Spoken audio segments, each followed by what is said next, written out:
दोस्तों बिहार विधानसभा सचिवालय के अंदर जो फॉर्म आया है, जैसा कि सिक्योरिटी गार्ड या फिर डाटा एंट्री ऑपरेटर या फिर ड्राइवर या फिर ऑफिस अटेंडेंट का, अगर मान लीजिए आप ये फॉर्म भर रहे थे और अचानक से सर्वर डाउन के कारण या फिर किसी भी कारणवश आपका पेमेंट फंस चुका है और आपका पेमेंट फाइनल सबमिट नहीं हुआ है, तो किस प्रकार से आप जो है पेमेंट को रिटर्न ले पाएंगे, बिल्कुल स्टेप बाय स्टेप देखेंगे।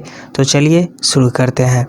तो जैसा कि दोस्तों अगर आप फॉर्म भरने जाते हैं तो यहाँ से मेक पेमेंट पे क्लिक करा करके आप पेमेंट करते हैं। जैसा कि यहाँ पे आप देख पा रहे हैं, यहाँ पे जो टोटल फी है वो यहाँ पे आपको दिख रहा है। मेक पेमेंट यूजिंग पे क्लिक करा करके पेमेंट कराना होता है और यहाँ पे आपका पेमेंट सक्सेसफुल हो जाता है। लेकिन अगर मान लीजिए आपका पेमेंट सक्सेसफुल नहीं हो पाता है और अचानक से किसी भी कारणवश हो सकता है कि सर्वर डाउन के ही कारण अगर आपका पेमेंट फंस गया है, तो इसके लिए सबसे पहले हम वेबसाइट पे चलते हैं। यहाँ पे आने के बाद दोस्तों हम लोग जो भी पोस्ट के लिए फॉर्म भरते हैं, क्या करते हैं, नॉर्मली उसके नीचे यानी कि उस पोस्ट के नीचे जो लिंक दिख रहा है, इस लिंक पे क्लिक करा करके हम फॉर्म को डाल पाते हैं। लेकिन दोस्तों थोड़ा और स्क्रॉल डाउन करेंगे तो यहाँ पे आपको जैसा कि देख पा रहे हैं, feel free to contact us for any queries, यानी कि दोस्तों किसी भी प्रकार का अगर आपको सहायता चाहिए है तो आप कॉन्टैक्ट कर सकते हैं, जो कि यहाँ पे टोटल 2 कॉन्टैक्ट नंबर दी गई है। तो दोस्तों अगर मान लीजिए कॉन्टैक्ट हो पा रहा है तो आप नॉर्मली बात करके भी आप जो है क्वेरी को सॉल्व कर सकते हैं। लेकिन अगर मान लीजिए फ़ोन नहीं लग पाता है तो यहाँ पे ईमेल आईडी दिया गया है, जो कि हर एक वीडियो में हम जो है जो तरीका हम बताते हैं मेल करने का, थोड़ा प्रोफेशनल वे में आपको मेल करना है। तो चूँकि दोस्तों यहाँ पे हमें मेल करना पड़ेगा, तो हम इस मेल को राइट क्लिक कराते हुए कॉपी कराते हैं और अब हम मेल करेंगे। दोस्तों मेल करने के लिए हम ईमेल आईडी को ओपन कर लिए हैं। ओपन करने के बाद दोस्तों आपको कंपोज के ऑप्शन पे क्लिक कराना है, या फिर आप जो है मोबाइल से भी कर सकते हैं मेल। और यहाँ पे यानी कि जो भी हमने मेल को कॉपी किया था, हम क्या करेंगे, राइट क्लिक करा करके पेस्ट करा लेते हैं। अब दोस्तों जैसा कि यहाँ पे सब्जेक्ट पूछा जा रहा है, तो सब्जेक्ट में आपको लिखना है, जैसा कि यहाँ पे आप देख पा रहे हैं, हम ऑलरेडी लिख करके रखे हुए हैं, payment deducted but form not submitted. हम क्या करेंगे, राइट क्लिक करा करके कॉपी कराते हैं और यहाँ पे पेस्ट करा देंगे। अब दोस्तों नीचे में आपको थोड़ा नरेशन डालना पड़ेगा। नरेशन में क्या आपको लिखना है, तो यहाँ पे जैसा कि आप देख पा रहे हैं, यहाँ पे हम ऑलरेडी लिख रखे हैं। हम क्या करेंगे, सारे डाटा को राइट क्लिक करा करके कॉपी कराएंगे और मेल पर चल के यहाँ पे राइट क्लिक कराते हुए पेस्ट करा लेते हैं।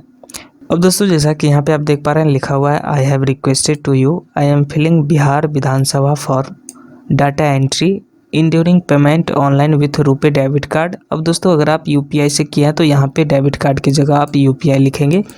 But payment not successful so on server error and page back down with error, यानी कि सर्वर एरर के कारण या फिर पेज बैकडाउन होने के कारण जो है पेमेंट फंस गया है, यानी कि पेमेंट नहीं हो पाया है। I request you please accept this form या फिर refund my amount, then I am eligible for again payment.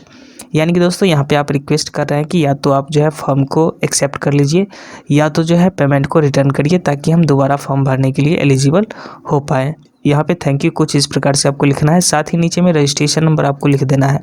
जब आप रजिस्ट्रेशन करते हैं तो आपको रजिस्ट्रेशन नंबर मोबाइल पे और पासवर्ड भेज दिया जाता है, तो ध्यान रहे पासवर्ड आपको नहीं भेजनी, यहाँ पे सिर्फ और सिर्फ रजिस्ट्रेशन नंबर भेजिए। साथ ही आप अपना नाम लिखिए, डेट ऑफ बर्थ यहाँ पे लिखना है, फादर नेम, मदर नेम। इसके अलावा यहाँ पे रजिस्टर्ड ईमेल आईडी, जो ईमेल आईडी आपने डाला है वो ईमेल आईडी डालिए।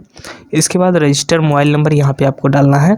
साथ ही अगर आप डेबिट कार्ड से पेमेंट किए होंगे तो स्टेटमेंट निकाल करके और वहाँ पे जो ट्रांजैक्शन आईडी है वो ट्रांजैक्शन आईडी यहाँ पे आपको लिख देना है। या फिर अगर आप यूपीआई से किए होंगे तो मोबाइल में ऑलरेडी आपके पास ट्रांजैक्शन आईडी होगा, तो वो आईडी यहाँ पे डाल करके, और साथ ही हो सके तो आप स्क्रीनशॉट भी ले लीजिए पेमेंट का, और यहाँ से अटैच फाइल पे क्लिक करा करके आप उस पिक्चर को अपलोड करिए और सेंड के ऑप्शन पे क्लिक करा दीजिए। मेल करने के बाद 24 घंटे के अंदर आपको रिप्लाई मिल जाएगा। जो भी इसका निदान होगा आपको ज़रूर बताया जाएगा। साथ ही दोस्तों एक बात का और ध्यान रखना है आपको कि अगर मान लीजिए पेमेंट आप किए हैं, पेमेंट फंस गया है, तो कम से कम आप जो है 24 से 48 घंटा इंतजार कर लीजिए।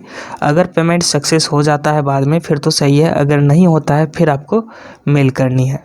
तो दोस्तों पेमेंट रिटर्न लेने का बस मात्र एक यही तरीका है, कोई दूसरा कोई तरीका नहीं है जिससे आप जो है पेमेंट को रिटर्न ले सकते हैं या फिर फॉर्म को सबमिट करा सकते हैं।